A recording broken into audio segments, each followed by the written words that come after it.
학개서는 하나님께서 학개에게 계시하신 네 번의 말씀을 기록한 거라 그랬죠. 다시 복습해 봅시다. 첫 번째 하나님의 말씀이 언제 임하십니까? 1장 1절 다리오 왕 제2년 여섯째 달 곧 그 달 초 하루에. 그러니까 언제예요? 2년 6월 1일에 첫 번째 하나님의 말씀이 임하죠. 이게 우리가 첫날 살폈던 거예요. 어떤 내용이었죠? 성전을 건축하라는 것이었습니다. 성전을 건축해라. 두 번째 하나님의 말씀이 언제 임하십니까? 2장 1절 일곱째 달 곧 그 달 21일에. 그러니까 2년 7월 21일 날 두 번째 하나님의 말씀이 학개에게 임했지요. 그 말씀을 어제 우리가 살폈습니다. 내용인즉슨 뭐였어요? 하나님은 겉을 보는 게 아니라 우리의 마음을 보신다. 겉모습에 이 성전의 재료와 겉의 어떤 초라함에 너무 집착하거나 너무 연연하지 말라는 거예요. 뭐가 중요해요? 하나님을 사랑하는 마음이 중요하다. 그리고 마지막 하나님의 말씀이 언제 임합니까? 10절 다리오 왕 제2년 아홉째 달 24일. 그러니까 2년 9월 24일에 하나님의 말씀이 다시 학개에게 임하죠. 그죠? 이게 오늘 우리가 살필 내용이에요. 그런데 이날 9월 24일에 하나님의 말씀이 한 번만 임하는 게 아니라 두 번을 임합니다. 첫 번째가 그달 아침이었는지는 모르지만 첫 번째 임했을 때가 10절부터 19절까지의 내용이고요.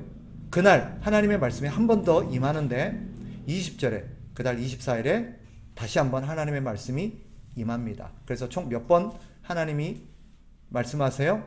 네 번. 그래서 학개서는 하나님께서 학개에게 하신 네 번의 말씀을 기록한 것입니다.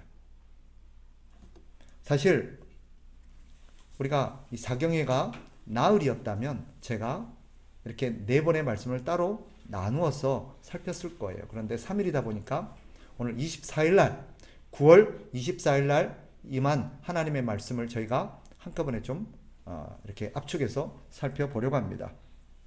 자, 이 말씀을 정리해보면 세 가지 메시지로 이루어져 있습니다. 첫째는 1절부터 11절부터 14절까지의 내용으로서 유다가 부정해졌다라는 거예요. 하나님의 백성들이 부정한 존재가 되었다라는 것이 말하고 있는 첫 번째 대목입니다. 그래서 거기 10절부터 해서 좋은데 11절부터 14절까지를 쭉 묶어 놓으시면 이게 하나의 메시지 내용이고요. 두 번째 내용이 15절부터 19절까지의 내용인데 하나님께서 오늘부터 복을 주시겠다는 거예요. 하나님이 오늘부터 너희에게 내가 복을 주겠다. 그게 15절부터 19절까지의 내용입니다. 그리고 마지막 20절부터 23절까지의 내용이 뭐냐? 하나님께서 장차 세상을 심판하실 거다라는 내용입니다. 자, 첫 번째 내용으로 들어가 봅시다. 하나님께서 유다가 부정해졌다라고 말하는 내용을 살펴봅시다. 하나님이 12절과 13절에 보면 백성들에게 학개를 통해서 두 가지 질문을 하십니다. 첫 번째 질문이 자 12절 내용이죠. 내용인즉슨 이런 거예요. 거룩한 고기를 쌓던 보자기라고 해서 그 보자기에 뭔가 닿으면 거룩해지느냐라는 것입니다. 대답이 뭐예요? 율법상 아니라는 거예요. 보자기, 비록 이 보자기가 거룩한 고기를 싼 걸 할지라도 그 보자기에 뭔가 닿았다고 그 어떤 닿은 물건이 거룩해지는 것은 아니라는 거예요. 두 번째 질문이 뭐예요? 이번에는 시체를 만진 부정해진 자가 누군가를 만지면, 뭔가를 만지면 그게 부정해지느냐라고 말합니다. 뭐라고 그래요? 부정해진대요. 자, 이 질문의 의도가 뭘까요? 하나님께서 학개를 통해서 백성들에게 이 질문을 던진 이유가 뭐냐? 그 대답이 14절에 나와요. 14절 보세요. 같이 한번 읽어봅니다. 시작. 이에 학개가 대답하여 이르되 여호와의 말씀에 내 앞에서 이 백성이 그러하고 이 나라가 그러하고 그들의 손의 모든 일도 그러하고 그들이 거기에서 드리는 것도 부정하니라. 여기 그러하고는 다른 말로 뭐예요? 부정하다는 뜻이에요. 지금 하나님께서 부정하다는 표현을 여러 번 쓰죠. 여호와의 말씀에 이 백성도 부정하고 이들이 발을 딛고 살아가는 이 나라도 부정하고 이들이 손으로 하는 모든 일도 부정하고, 그죠? 다 부정하다는 거예요. 결과적으로 이들을 둘러싼 모든 것들은 하나님 보시기에 다 어떤 거예요? 부정한 거예요. 부정하다는 게 무슨 뜻이에요? 부패했다, 오염됐다, 타락했다, 그런 뜻입니다. 그럼 왜 이들이 부정해졌을까요? 자, 앞에서 어떻게 하면 부정해진대요? 부정한 것에 닿으면 부정해진다. 그럼 도대체 이들이 무엇에 닿았길래 이 백성들이 부정해졌을까요? 여기서 말하는 이 시체를 만진 자들이라고 그러죠. 시체가 뭐냐? 사실 하나님이 말씀하신 의도는 이 바벨론 백성을 말하는 거예요. 하나님 보시기에 바벨론 백성들은 어떤 자들이었어요? 죽어있는 자들이에요. 그들은 부정한 자들이요, 죽어있는 자들이에요. 그런데 이 백성이 70년간 어디로 가 있었어요? 바벨론 땅에서 그들과 함께 70년을 살면서 이들 역시 어떻게 된 거예요? 부정해진 거예요. 부정해졌다는 의미가 뭐라고요? 타락해졌다, 부패했다, 그런 뜻이에요. 그러니까 이들이 70년 동안 이방 땅에서 바벨론과 살면서 뭐 한 거예요? 그들이 완전히 부패한 거예요. 겉모습은 그때나 지금이나 별 다를 거 없어 보이는데 어때요? 이미 그들의 속이 부정해졌던 거예요. 그런데 하나님께서 이 말씀을 하시는 의도가 뭐냐? 또 한 가지 의도가 있어요. 그게 뭔가? 부정해진 자는요, 아무리 노력해도 스스로의 힘으로 깨끗해지고 거룩해질 수가 없다는 것입니다. 이들이 뭔가를 하려고 만지면 만질수록 어떻게 돼요? 다 부정해져요. 이들이 뭔가를 하려면 할수록 뭐예요? 다 부정한 거예요. 부정해진 사람이요, 만지면 부정하고요, 어떤 일을 하면 그것도 부정하고요, 다 부정해요. 우리는 어떻게 생각해요? 우리가 뭔가 부정해지는 게 따로 있고 아닌 게 따로 있다고 생각해요. 이 일은 부정하고 저 일은 안 부정하다고 생각해요. 그게 아니에요. 부정을 하고 안 부정하고를 맞는 게 뭐예요? 누가 하냐는 거예요. 누가 하냐는 거예요. 똑같은 일을 해도요, 부정한 사람이 하면 어떻게 돼요? 하나님 보시기에 부정한 거예요. 받으실 수가 없는 거예요. 그러나 하나님 보시기에 깨끗해진 사람이 하는 일은 뭐예요? 다 깨끗한 거예요. 이해하시겠어요? 이게 중요한 개념이에요. 이것을 이해하지 못하면요, 그리스도인들은 이 이스라엘 백성들처럼 평생을 잘못된 신앙관에 사로잡혀 살 거예요. 쉽게 말하면 뭐예요? 이걸 적용해보면 이런 것과 같아요. 돈이 어떻게 벌면 어때? 어떤 방법으로 벌면 어때? 그 일에 좋은 일에 쓰면 괜찮은 거 아닌가? 이런 논리와 똑같은 거예요. 제가 어저께도 말씀드렸죠. 하나님은 우리가 하나님 앞에 많은 것을 드리는 것을 기뻐하는 게 아니라 뭘 기뻐해요? 깨끗하고 의롭고, 그죠? 거룩한 것을 하나님 앞에 드리는 것을 기뻐하십니다. 우리 자꾸 겉모습으로 뭔가를 평가하려고 그래요. 아무리 그가 부정해진 자가 종교적인 행위라는 포장지로 싸고 이런 저런 것들을 많이 해도 그렇다고 깨끗하게 되는 게 아니에요. 그래서 성전이 필요한 것입니다. 그래서 하나님이 성전을 지으라고 한 거예요. 그래서 예수 그리스도가 필요한 거예요. 왜죠? 우리를, 사람을 깨끗하게 하실 수 있는 분은 하나님밖에 없어요. 그런데 그 하나님을 만나고 그 하나님으로부터 은혜를 받는 길이 뭐예요? 성전이에요. 성전을 통하지 않고는 하나님을 만날 수가 없어요. 깨끗해질 수가 없어요. 그런데 이들은 뭐예요? 안 그래도 그냥 내가 하나님에서 이거 하면 되지, 저거 하면 되지, 어떤 일이나 어떤 자기의 노력이나 자기 정성으로 자기가 얼마든지 의로워지고 하나님을 기쁘시게 할 수 있다고 생각했던 거예요. 아니에요. 그렇게 평생을 산들 그들은 하나님을 위해서 아무것도 한 게 없는 거예요.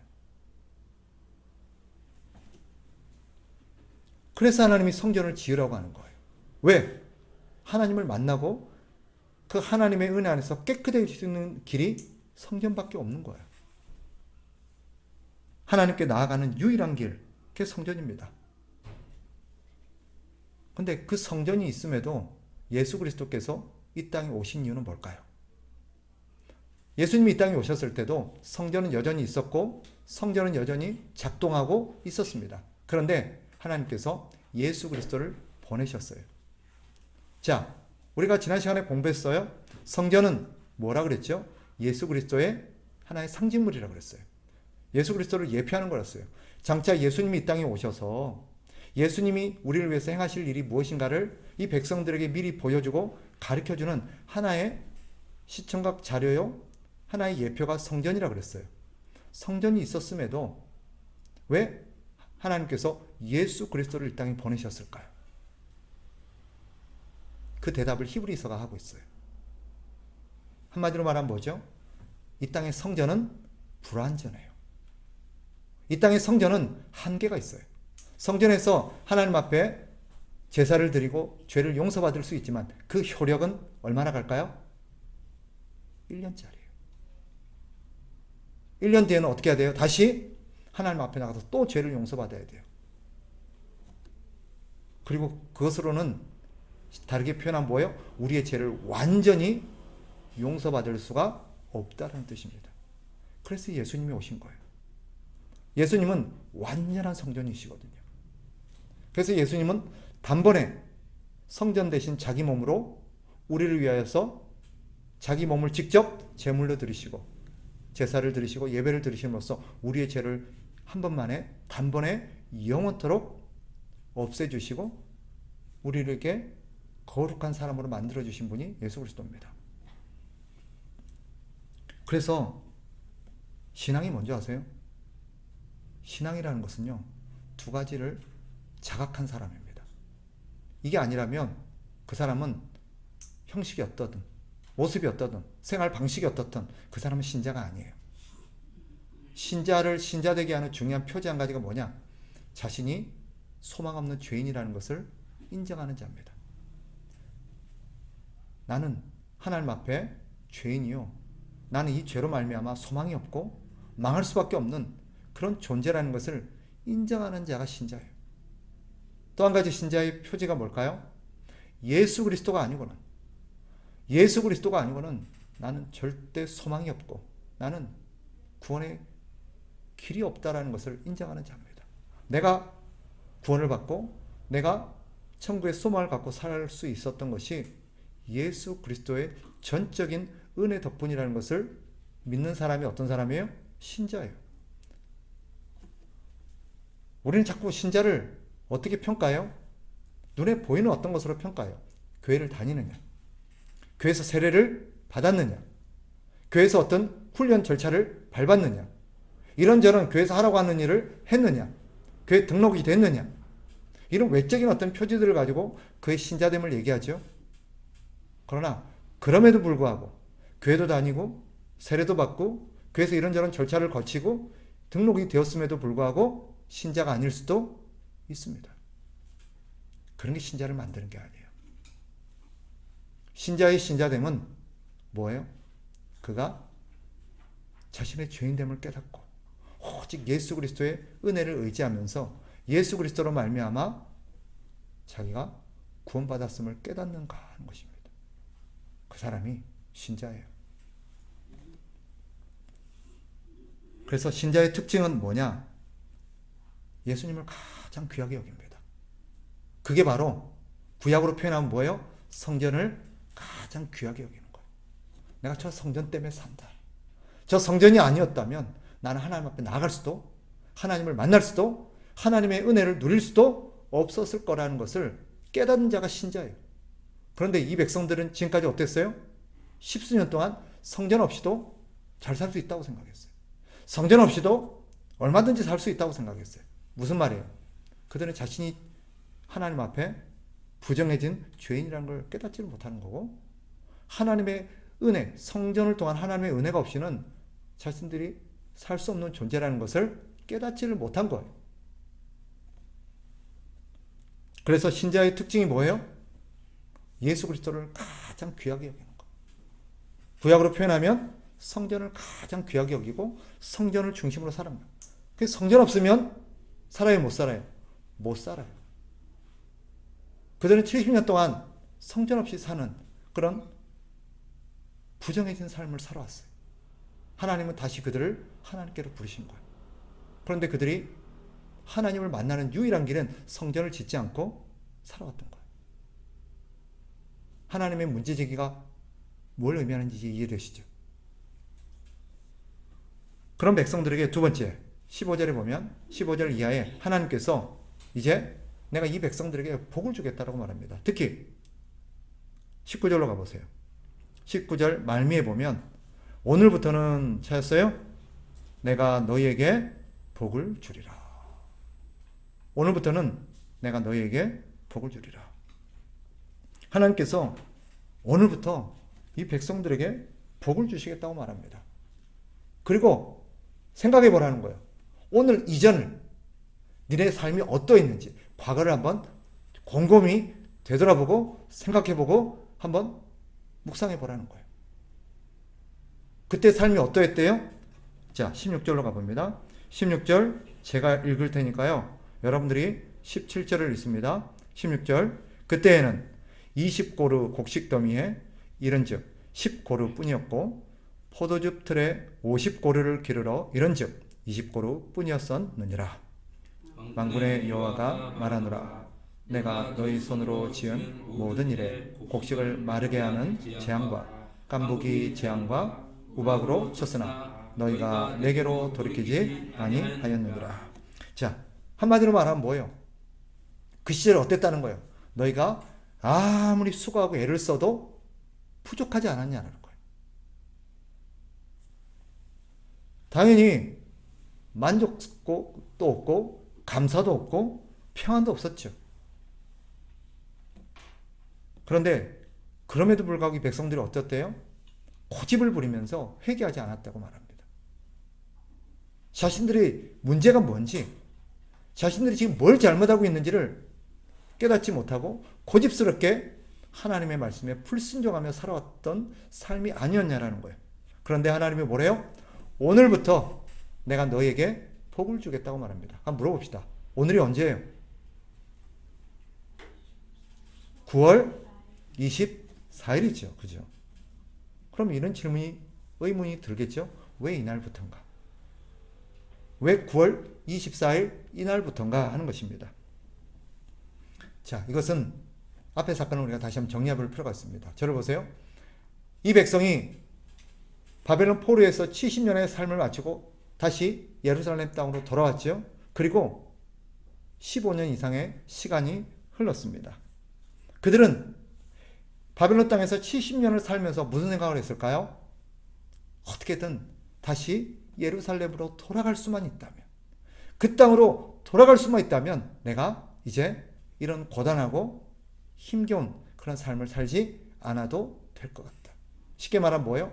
내가 그 땅으로 가기만 하면, 다시 예루살렘으로 돌아만 갈 수 있으면 내가 이제 불행 끝 행복 시작, 그렇게 생각을 했더라는 것입니다. 마치 뭐와 같으냐? 지금으로 따진다면 교회만 나가면 이제 예수 안 믿던 사람이나 혹은 교회를 떠났던 사람이 밖에서 그렇게 고생을 하고 다시 교회만 나오면 이제는 하나님께서 막 나에게 복을 주시고 은혜를 베풀어 주셔서 내 삶이 잘 풀릴 거라고 기대를 한 것과 같습니다. 그러나 하나님께서 진단하시기에 뭐라고 말씀하세요? 너희가 몸은 돌아왔지만, 그죠? 몸은 돌아왔지만 여전히 마음은 하나님께 돌아오지 않았다라고 진단하신 거예요. 그 증거가 뭐예요? 그들이 비록 몸은 예루살렘 하나님이 계시는 그 땅으로 돌아왔지만 그들은 여전히 성전을 짓지 않고 성전을 방치하고 있었어요. 뭐예요? 성전은 뭘 의미한다고 그랬어요? 하나님. 그들은 이제 그 땅으로 돌아와서 이제 하나님과 바른 관계 속에서 하나님의 말씀을, 하나님을 자신들의 왕으로 모시고 하나님을 잘 섬기고 하나님 말씀에 순종하며 살겠노라는 그런 생각을 했을지는 모르지만, 그렇게 돌아왔던 그들이 돌아와서는 어떻게 했대요? 여전히 하나님의 말씀에 순종하며 하나님의 뜻에 살기보다는 자기 생각보다, 다시 교회는 나왔는데 예전의 삶의 방식은 하나도 달라진 게 아닌 거예요. 하나님께 몸은 돌아왔는데 여전히 자기 인생의 주도권은 자기가 쥐고 있고, 자기가 모든 걸 결정하고 자기 방식대로 하고 자기 경험과 자기 지혜를 의지하고 그렇게 살아가는 거예요.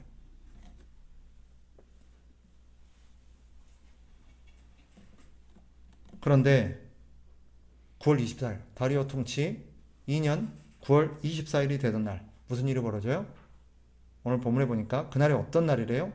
18절 후반부에 보면 여호와의 성전 지대를 쌓던 날이라고 표현하고 있죠. 무슨 말이에요?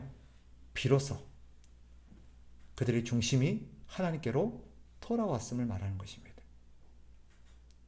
몸은 일찌감치 돌아왔는데 십수년 동안 뭔 아직 안 돌아왔던 거예요? 그들의 중심, 그들의 마음은 여전히 하나님을 겉돌고 있었던 거예요. 그런데 9월 24일 날 그들이 비로소 그들의 중심을 하나님께 두고 하나님을 섬기며 하나님의 말씀대로 살기 시작했던 거예요. 그게 뭘로 나타나요? 성전을 재건하는 일로 나타난 것입니다. 그러자 하나님께서 비로소 그들의 삶에 닫힌 문을 여신 것입니다.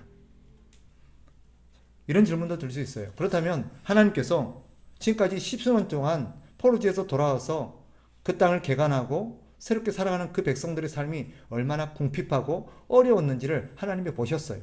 근데도 하나님이 그들을 돕지 않았고 내버려 두셨던 거예요. 뻔히 어려운 걸 알면서도. 심지어는 곡식 종자까지 다 먹어버려가지고 이제는 파종할 것조차도 없는 형편을 뻔히 보시면서도 하나님께서 여전히 돕지 않고 내버려 두셨던 거예요. 왜 그랬을까요? 우리의 연약함을 아시기 때문이에요. 우리가 어떤 존재예요? 급한 불만 꺼지면 다시 우리는 우리의 욕심과 우리의 고집대로 살아가는 사람들이기 때문이에요. 사도 바울이 다메섹 도상에서 예수님을 아주 극적으로 만나죠. 그리고 그가 완전히 하나님의 사람으로 뒤집어집니다. 그리고 그가 이제 하나님 앞에 붙들린 사람으로 살아가죠. 그런데 하나님께서 그런 사도 바울에게 한 가지를 주셨어요. 그게 뭐냐면 육체의 가시예요. 질병이에요. 그것이 얼마나 힘들고 고통스러웠는지 그 문제로 인해서 다른 사람에게 덕이 안 될 정도였고, 심지어는 자기를 얼마나 고통스럽게 했는지 바울이 그런 육체의 가시를 뭐라고 표현했냐면 사단의 어떤 도구, 사단의 사자라고 표현하기까지 그 어떤 육체의 가시들을 되게 힘들어했어요. 그래서 하나님 앞에 3번이나 이것을 고쳐주십사 하고 기도했습니다. 그런데 하나님께서 어때요? 거절하세요. 그러면서 뭐라고 말씀하십니까? 이렇게 말씀하시죠. 고린도후서 12장 9절에 보면 내 은혜가 내게 족하도다. 이는 내 능력이 약한 데서 온전하여짐이라. 여러분, 하나님께서 내 형편을 뻔히 아시고 내 어려움을 뻔히 아시면서도 왜 즉각적으로 손을 내밀어서 내 어려운 형편을 반전시키고 내 어려운 문제들을 돕지 않으시는가? 가끔 우리가 하나님 앞에 그렇게 굉장히 섭섭할 때가 있어요.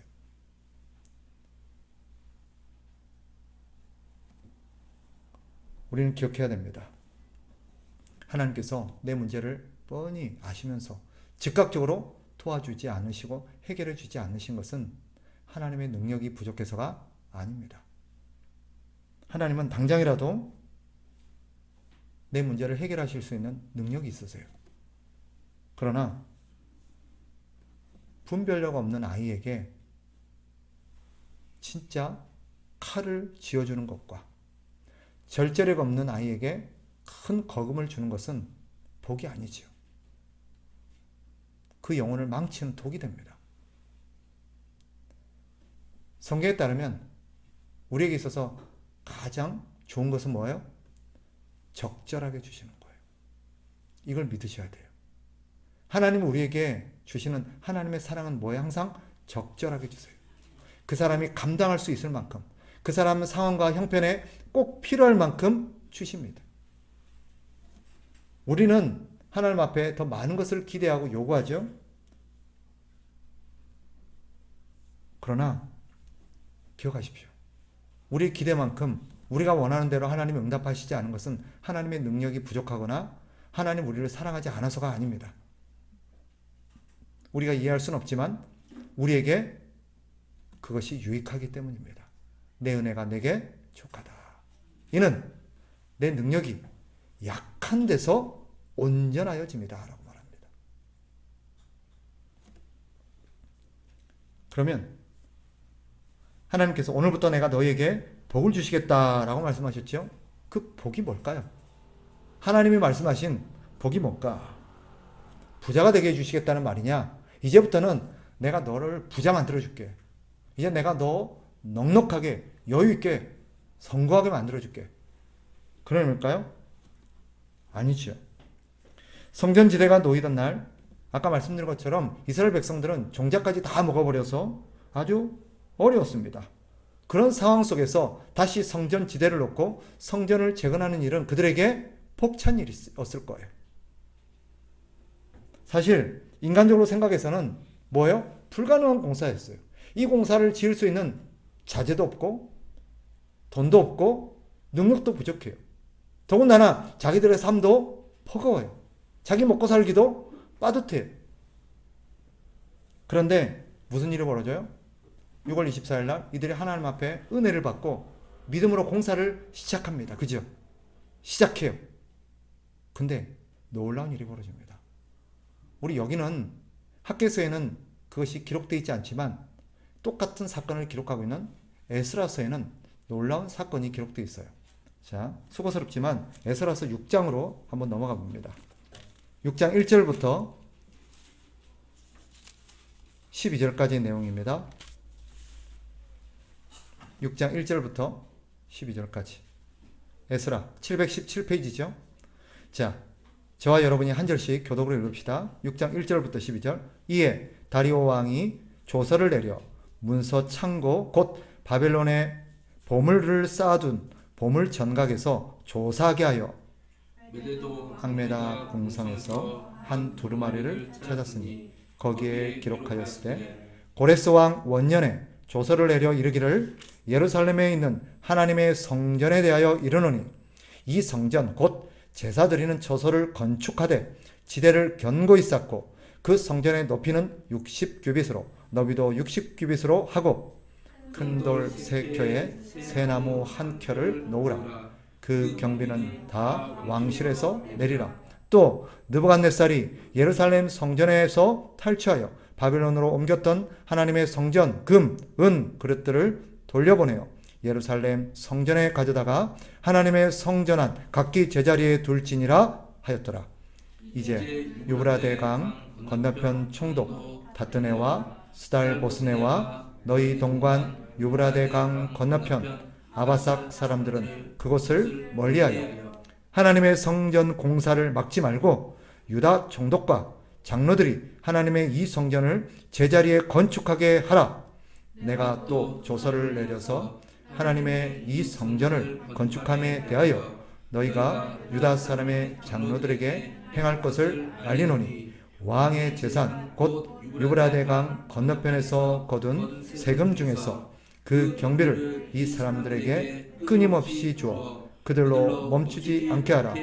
또 그들이 필요로 하는 것 곧 하늘의 하나님께 드릴 번제의 수송아지와 순양과 어린 양과 또 밀과 소금과 포도주와 기름을 예루살렘 제사장의 요구대로 어김없이 날마다 주어 그들이 하나님의 향기로운 제물을 드려 왕과 왕자들의 생명을 위하여 기도하게 하라. 내가 또 명령을 내리노니 누구를 막론하고 이 명령을 변조하면 그의 집에서 들보를 빼내고 그를 그 위에 메어 달게 하고 그의 집은 이로 말미암아 거름더미가 되게 하라.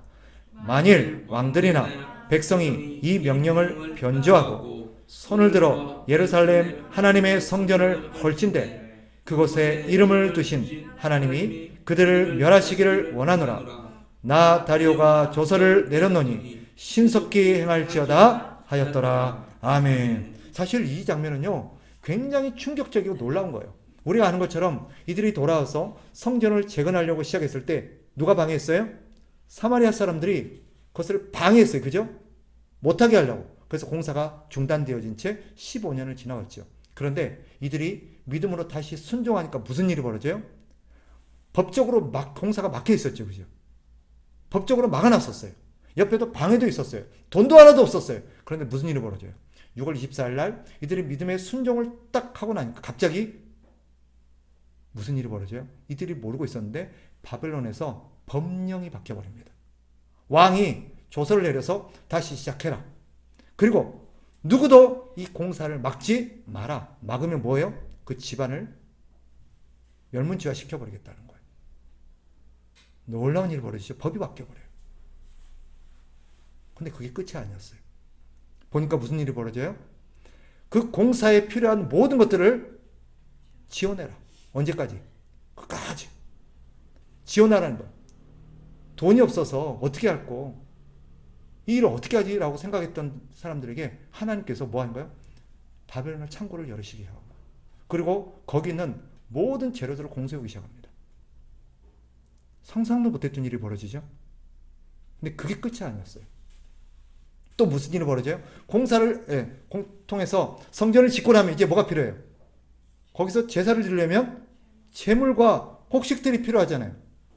근데 그것까지도 바벨론에서 다 지원하라라고 법령이 내려옵니다. 상상이나 했겠어요? 이런 일이 벌어질 거라는 것을. 법으로 막았던 바벨론이 법을 바꿔서 공사를 다시 시작하라 그러고 막는 모든 사람들을 법적으로 금해버리고 그 공사에 필요한 모든 것들을 지원하기 시작합니다. 하나님이 내가 오늘부터 너희에게 복을 내리겠다고 하는 그 순간에 무슨 일이 벌어져요? 바벨론의 법이 바뀌고요. 바벨론의 모든 창고들이 열리기 시작하고요. 거기 있던 모든 것들이 예루살렘으로 모이기 시작합니다. 이게 하나님이 약속하신 복이에요. 이게 우리에게 주는 메시지가 뭐예요? 우리가 하나님 앞에 믿음으로 순종하게 되면 하나님께서 그 일을 다 하신다라는 거예요. 믿음으로 우리가 하나님의 뜻에 순종할 때 하나님의 일에 필요한 모든 것은 누가 채우신다? 하나님이 다 채우신다라는 것입니다. 우리 주님도 말씀하셨죠? 여러분 잘 아는 말이에요. 마태복음 6장 33절 그러므로 너희는 먼저 그의 나라와 그의 의를 구하라. 그리하면 이 모든 것을 내가 너희에게 더하리라. 필요한 건 내가 다 채워준다. 네가 주의 일을 하고 네가 하나님을 위해서 살기 위해서 필요한 거라면 내가 그게 무엇이든 다 준다는 거예요. 다 채워준다는 거예요. 지난번에 장경도 목사님께서 집회 오셔가지고 하셨던 말씀 참 가슴에 와닿았던 게 뭐였냐면 이거예요. 기억나시는지 모르겠어요. 지금까지 돈이 하나도 없는데 한 번도 돈이 없어서 주의를 못 해본 적이 없대요. 집회를 가야 되고 외국에 가서 어떤 뭔가를 하러 가야 되는데 돈이 없어서 못 가본 적이 없대요. 하나님께서 자기 필요, 자기 쓸 것은 안 채워주셔도 주의 일을 위해서 필요한 것들은 한 번도 안 채워주신 적이 없더라는 거예요. 이게 하나님의 백성들의 삶의 원리인 줄 믿으시기 바라요. 없어서 못하는 게 아니라 우리가 마음이 없어서 못하는 거예요. 우리가 주를 위해서 살고 우리가 주의 일을 하고 우리가 주님의 뜻에 순종하면 하나님께서 그때부터 뭐 하는 거예요? 우리도 모르는데 하나님께서 다 준비해 주셔서 적절한 타이밍에 그것을 다 보내주십니다.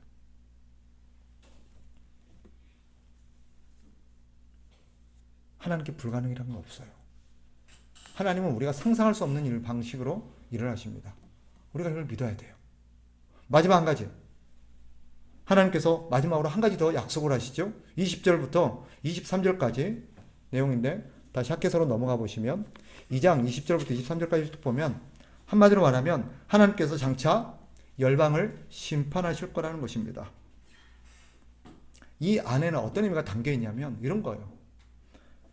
비록 한동안 하나님의 백성들이 그들의 죄와 그들의 고집과 그들의 불순종으로 하나님께서 이방 땅에 유배를 보내서 이방인의 압제를 받게 하고 고통을 당하게 했지만 결국 하나님께서는 때가 되면 내가 이방에 너희를 압제하고 너희를 괴롭히고 너희를 못살게 굴고 너희를 공격했던 모든 사람들 하나님이 다 심판하실 거라는 거예요.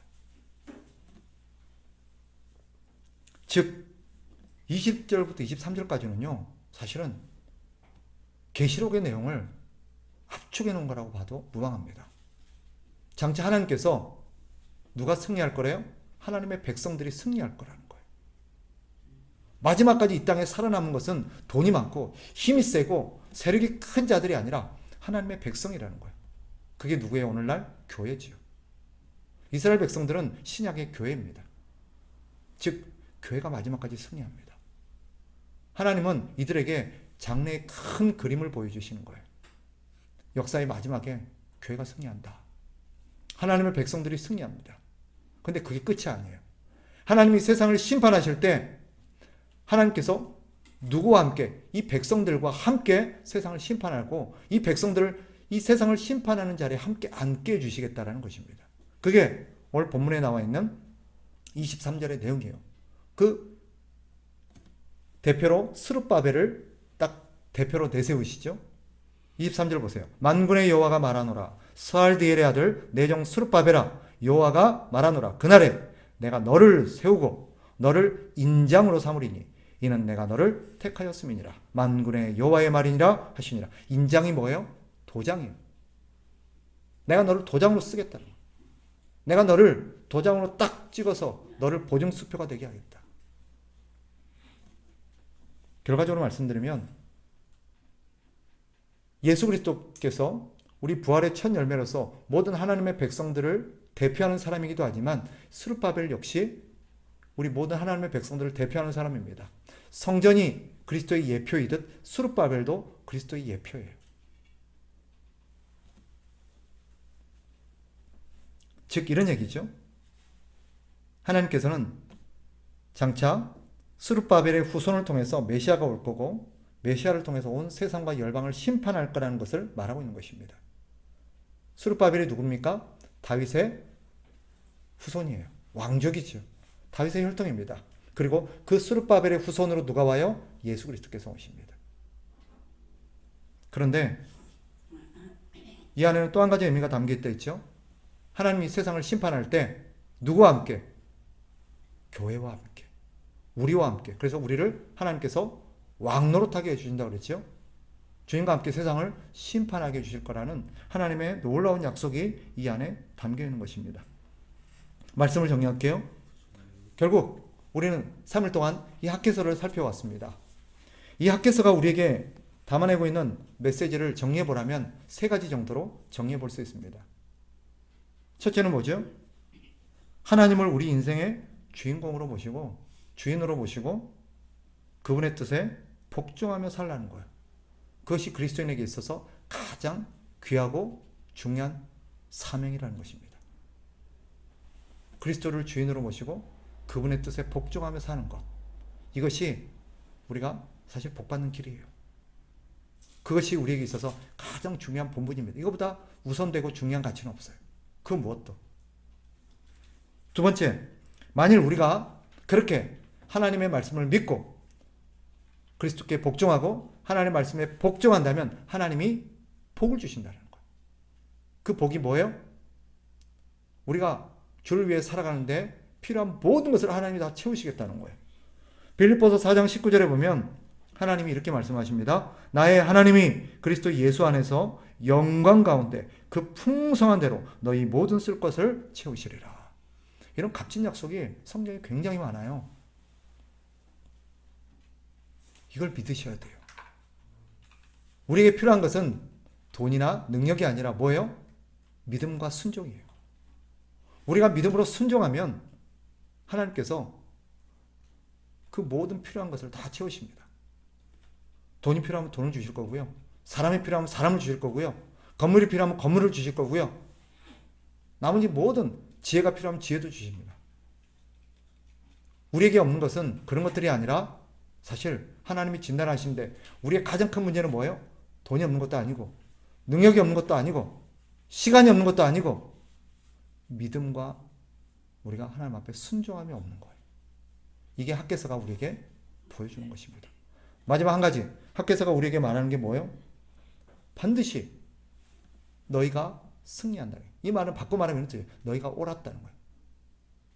세상 사람들은 뭐라고 주장해요? 교회다니면 밥 먹여주냐, 떡이 나오냐, 밥이 나오냐. 그래갖고 어떻게 세상에서 성공하고 세상에서 어떻게 사냐, 이렇게 말합니다. 그런데 하나님 마지막 날 우리가 옳았다는 것을 만천하에 나타내실 거라는 거예요. 남들은 그렇게 떵떵거리고 그렇게 잘 나가고 세상을 호의호식하면서 호령할 것 같은 사람들은 어느 순간 다 없어질 거예요. 누구만 남아요? 하나님을 신실하게 믿었던 하나님의 사람들만 남을 거라는 거예요. 그리고 그들이 옳았다라는 것을, 이건 여담입니다만은 여러분들이 직장을 다니고 사업을 하고 뭘 하든지 잘 들으세요. 잘 들으세요. 하나님의 말씀에 순종하며 살고 하나님의 말씀대로 할 때 하나님께서 반드시 그 사람을 책임지십니다. 다 없어져도요, 다 사라져도요, 신실하게 하나님을 붙들고 하나님을 의지하면서 살았던, 일했던 사람들은 하나님께서 분명히 영광스럽게 하실 겁니다. 저는 믿어요. 저는 믿습니다. 이걸 붙들고 타협하지 마십시오. 중간중간에 위기가 올 수도 있고 시험이 올 수도 있고 여러 가지 난관과 우리를 방해하는 이 사마리아 사람들 같은 그런 존재들이 나타날 수 있어요. 그러나 우리에게 나타나는 방해와 우리에게 나타나는 걸림돌과 여러 가지 장애들, 여러 가지 어려움들은 우리 보고 하지 말라는 뜻이 아니라 믿음으로 잘 견디고 이기라는 뜻이에요. 그런 믿음이 저와 여러분에게 있기를 주의 이름으로 축복합니다.